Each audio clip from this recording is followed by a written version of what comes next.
परिणाम है कि 8000 बच्चे इतने बड़े पैमाने पे पहली बार बिहार में बिहार दरोगा के लिए सेलेक्ट हुए। पूरे देश में गुरुकुल का फिजिकल सेंटर चले और जिसमें गरीब और ज़रूरतमंद बच्चे फ्री में आके ट्रेनिंग ले। नमस्कार, मैं हूँ राजमोहन तिवारी और आप देख रहे हैं लाइव बिहार। अभी हम राजधानी पटना के गांधी मैदान में हैं, जहां पर काफ़ी ज़्यादा बच्चे फिजिकल की बिहार पुलिस में शामिल होने के लिए या फिर सेना में शामिल होने के लिए फ़िज़िकल की तैयारी करते हैं। खासकर ये जब गांधी मैदान खुला रहता है तो अक्सर यहाँ पर आप बच्चों की भीड़ देखेंगे। कोई दौड़ रहा है, कोई लॉन्ग जंप कर रहा है, कोई हाई जंप कर रहा है, शॉर्ट पुट, ये तमाम फिज़िकल के जो इवेंट है उसकी तैयारी यहाँ पर अभ्यर्थी करते हैं। और कई यहाँ पर प्रशिक्षण देने वाले यहाँ पर टीचर मौजूद रहते हैं। अभी हमारे साथ physical trainer Gurukul physical training centre के मोनू रंजन जी हैं। सबसे पहले तो इनसे बात करेंगे, कल जो 2446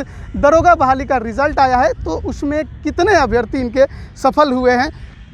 बहुत बहुत धन्यवाद राजमोहन सर। और हमारे सारे स्टूडेंट में से लगभग 198 टोटल स्टूडेंट थे, बॉयज़ एंड गर्ल्स। उसमें से 162 की सफलता हुई। पिछले बार का यदि मैं आपको बात करूं तो 310 बच्चों में से 281 बच्चे सेलेक्ट हुए थे। और ये पहली बार है जिसमें कि बच्चों का दरोगा में कट ऑफ जारी होकर के बच्चे का सिलेक्शन हुआ। पिछले बार 100 सीट वैकेंट रह गया था, जिसमें कि बॉयज़ का सीट वैकेंट रह गया था कि बच्चे फिजिकल में क्वालिफाई नहीं करने के कारण। उससे भी यदि पुराना जाए 2012 में तो 1200 का वैकेंसी आया था, उसमें से मात्र 120 बच्चे मात्र क्वालिफाई किए थे। तो ये जो 9 डेज़ मतलब डे बाय डे जो इतना इम्प्रूवमेंट आ रहा है फिजिकल के माध्यम से या कट ऑफ जारी होना, ये खुशी का लहर है। एक अच्छा संदेश भी है कि बिहार में प्रतिभा की कमी नहीं है। यदि आप अच्छे से प्रशिक्षण करते हैं, यदि आप किसी ज़रूरतमंद और या गांव-गांव में उस चीज़ को यदि आप पहुंचा देते हैं प्रशिक्षण को, तो आपको सफलता ज़रूर मिलती है। और आज उसी का परिणाम है कि 8000 बच्चे इतने बड़े पैमाने पे पहली बार बिहार में बिहार दरोगा के लिए सेलेक्ट हुए और उसका कट ऑफ जारी करके 2424 का सिलेक्शन हुआ, 2446 का। 2446 में से अभी कुछ सीटें खाली रह गई हैं, खैर उन पर बात करेंगे। लेकिन सबसे बड़ी इस बार फिजिकल का जो मुद्दा लेंगे, क्योंकि आप फिजिकल प्रशिक्षण देते हैं। टाइगर जंप बड़ा विवाद रहा, आप इसके लिए आपने काफ़ी आंदोलन किया, जेल तक गए अभ्यर्थियों के खातिर, लेकिन आखिरकार आयोग ने किसी की सुनी नहीं और रिज़ल्ट जारी कर दी। आपके इस टाइगर जंप के बैन होने के बाद आपके स्टूडेंट्स पर कितना असर पड़ा था?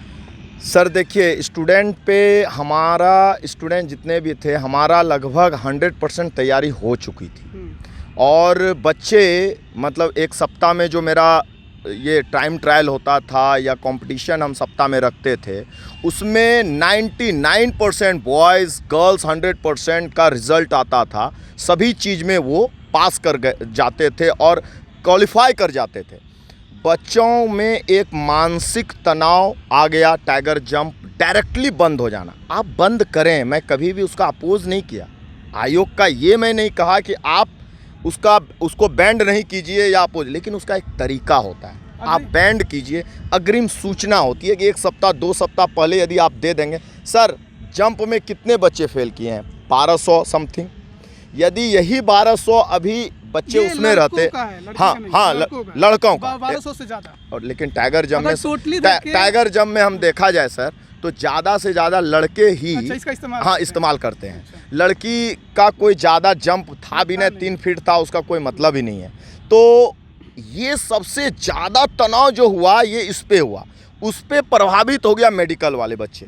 कि मेडिकल वाले बच्चे कुछ सोचे कि चलो मैं यदि मेडिकल लगा देता हूँ तो कुछ हमको टाइम मिल जाएगा और हम उसका यूटिलाइज कर लें। कुछ उसमें ऐसे थे जो टाइगर जंप के कारण मेडिकल लगाए थे, लेकिन कुछ ऐसे थे जो अपने पीटी के यानी फिजिकल टेस्ट के पहले इंजर्ड हो गए थे, या बुखार था या कोरोना की वजह से फंसे हुए थे। जी, तो उन्होंने भी मेडिकल उन्होंने लगाया और उनका लगाना लाजमी है, उनका अधिकार है मेडिकल लगाना। अब मैं फिट ही नहीं हूँ, मैं एग्जाम कैसे दे सकता हूँ? और ऐसे पहले परंपरा के तौर पे देखे तो ऐसे हुआ है कि आपका डेट एक्सटेंड हुआ है। पहले भी यदि आयोग का देखा जाए, 2018 में हाँ, और 1717 का वैकेंसी में, तो उसमें भी पिछले बार भी इस तरह का दिया गया था। और यदि किसी को नहीं मिल पाया था, कोई गर्भवती महिला थी उनको नहीं मिल पाया, तो वो कोर्ट भी फाइल किया था, सुप्रीम कोर्ट तक गई थी और सेकंड बेंच पे आकर के खुशबू कुमारी वो जीती भी थी।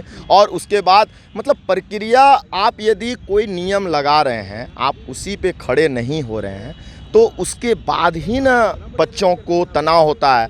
एक मान के चलिए 1300 और 1500 मान के चलिए मेडिकल में प्रभावित हुए बच्चे, 1200 बच्चे ये हुए, तो 12 मतलब 2500 बच्चे यदि इसमें आ जाते, मतलब पूरा और सिलेक्शन प्रोसेस आ जाता, तो सभी को आशा होता कि इस बार मैं नहीं हुआ लेकिन अगले बार मैं ज़रूर हूँगा।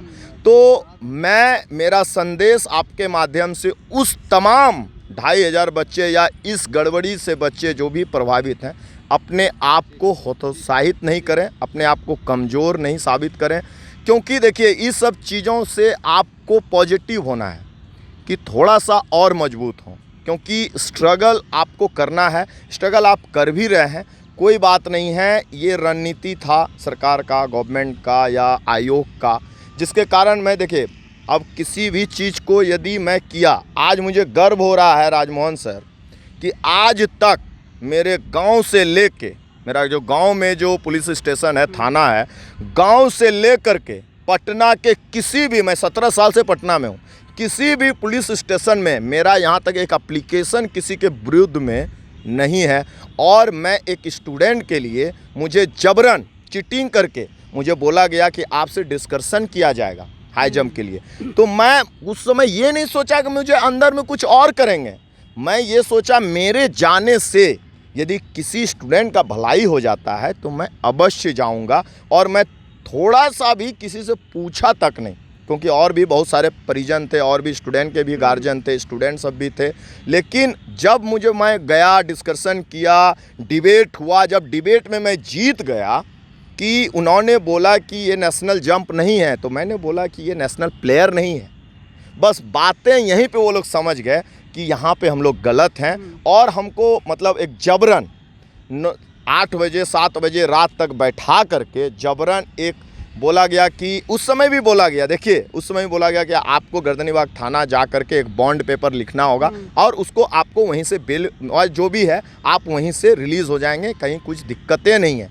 लेकिन जिस तरह से हमको किया गया, हाथ में हथकड़ी या जिस तरह है एक प्रदर्शन कराना, या मेरा जो है कि सम्मान को जो हनन पहुंचाया है, वो सुनीत कुमार हो या वो किरण कुमार, मैं तो किरण कुमार जी से बार बार कॉल करता हूँ, एक ही वर्ड पूछता हूँ मेरी गलती क्या थी। कल भी मैंने बात किया है व्हाट्सएप पे, उनको बस मैं यही बोला कि सर मेरी गलती क्या है, आप जब तक हमको नहीं सेटिस्फाई कर देंगे कि मेरा गलती क्या है, आपने इतना बड़ा चीज़, एक कैदी हमको बना दिया, एक हमको आप डाकू बना दिए, एक चोर बदमाश बना दिए, तो ये कहीं का भी जीने का सभी का अधिकार है।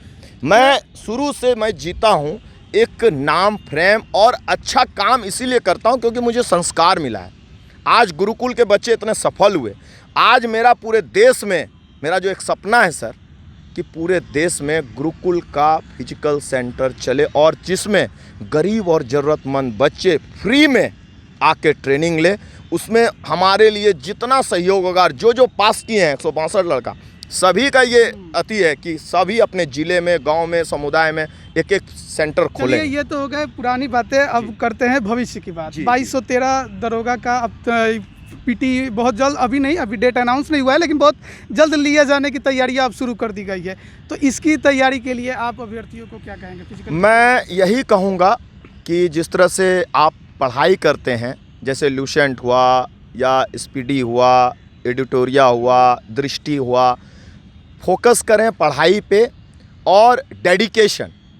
जिस तरह मैं डेडिकेशन के साथ आपका फिजिकल करवाता हूं और आप जितना डेडिकेटेड हो करके आप फिजिकल क्वालिफाई करते हो, उतना ही डेडिकेशन के साथ अभी आप पीटी निकालें, मेंस निकालें, और जीत अवश्य एक दिन आपकी होगी। और जो भाई लड़ाई लड़ रहे हैं टाइगर जंप के लिए या मेडिकल के लिए, वो अपना लड़ाई बरकरार रखें। लड़ाई अंतिम सांस तक लड़नी होती है, तभी ना, आपको एक और विजय बात है ना, नहीं लड़िएगा तो फिर आगे भी यही कदम आयोग उठाएगा। आयोग उठाएगा। तो कम से कम आयोग को भी तो कम से कम समझना होगा। जैसे मोनू रंजन से नहीं समझा, मोनू रंजन एक ईमानदार टीचर थे तो नहीं समझा, तो मोनू रंजन को साइड कर दिए।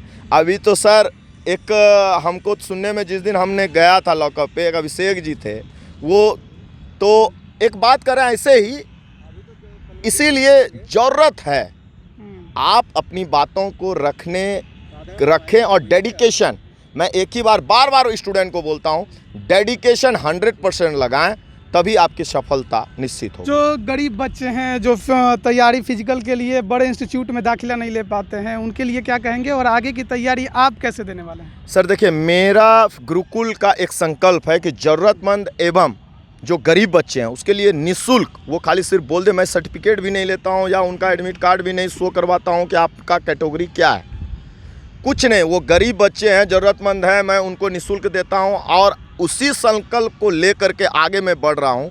और अभी पहले 4 ज़िले में था, अभी इस लॉकडाउन में 6 ज़िले का मैं इनॉग्रेशन करके आ रहा हूँ। और इधर आपका क्या कहते हैं, सासाराम साइड, कैमूर, सासाराम, ये सब आरा, भोजपुर, ये सब में नहीं था हमारा और ये सब में खुल गया। इधर सुपौल में नहीं था, सुपौल में खुल गया। मुजफ्फरपुर में खुलने का सारा बंदोबस्त हो गया है। सीतामढ़ी में खुलने का सारा बंदोबस्त हो गया है। तो हम लोग का सभी का, जितने भी हमारे कोच हैं, इंचार्ज हैं, गुरुकुल फिजिकल सेंटर के जो इंचार्ज हैं अपने ब्रांचेस के, जैसे कि भागलपुर के हो गए आपके प्रभात रंजन, मुंगेर के हो गए आपके कुंदन सर, और पटना का मैं हो गया, बाका में जो है शेखर हैं। तो इस तरह से हम लोग का यही संकल्प है, क्या हम लोग आगे सभी गरीब एवं ज़रूरतमंद पूरे बिहार का नहीं, देश का सभी जगह का इसको हम लोग लाभ पहुँचे। एक लास्ट सवाल आपसे, टाइगर जंप को लेकर आप कोर्ट पहुंचे थे, क्या हुआ?